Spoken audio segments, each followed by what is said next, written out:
زما اعلان واورئ کوم چې ما پسې مونځ کوئ زما مقتدیان دي که تاسو برکتجان مولوي صاحب له ووټ ورنکړو نو چې ما پسې مونځ ونه کوي دا د خپل مونځ نه خالی کوي چې مونځ ورپسې ونه کوي سبا به بیا په الیکشن کې درته وایي نه در بخم که ووټ دې رانه که مونځ نه در سلامونه ملګرو، ریاض احمد سټار یم.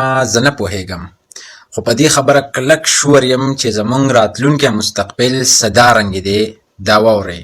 والله دې هغه دا ځای چې کوم دی دا ورته خدای پاک د جنت ټکنډونه یو چې کوم دی د جنت ټکنډونه چې کوم دی دا یو د دوزخ ټکنډونه یو کنده ده او د جنت ټکنډونه چې کوم دی یو کنده ده او د ملګرو زموږ راتلونکی مستقبل ما ته هم دغه رنګ ښکاري. دې خبره زه ډېر کلک شور یم چې بالکل 100% او لرې نه ده، ډېره نږدې ده چې زموږ راتلونکی مستقبل هم دغه رنګ وي.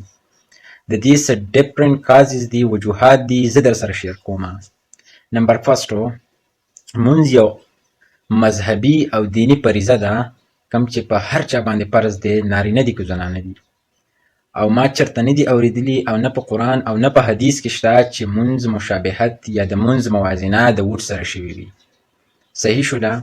اوس زمونږ دغه مقدس منبر، محراب، جومات یا داسې بل ځای چې د هغې نه امن خورېږي، د هغې نه تعلیم خورېږي یا د هغې نه نور داسې معاشرتي ښکلې ښکلې ویلیوز خورېږي، هلته کې صرف او صرف سیاست او سیاست او سیاست و.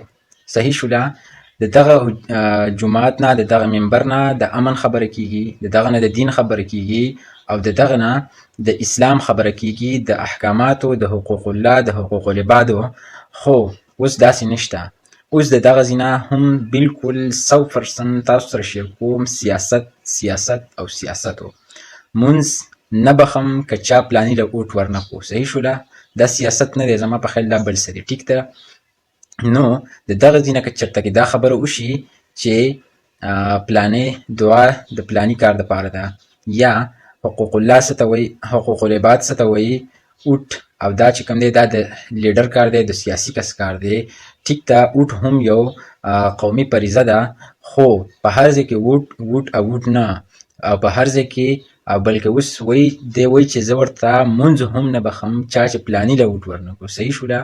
انتهایي د افسوس خبره ده، د خفګان خبره ده او د سوچ خبره ده چې موږ په دې باندې سوچ وکړو چې زموږ مونځونه، زموږ دین دا ایله بیله دې ته راورسېدو چې اوس په مونځ باندې هم موږ ووټ ورکوو. که چا ووټ ورنکړو نو په چا چې کوم مونځونه شوي هغه به بیا نه رابخي.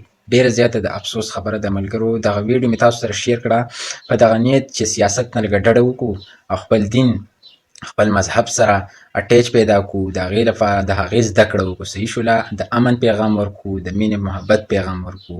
تر بلې ویډیو خپل ورور ریاض احمد سټار له اجازت ورکوي. والسلام.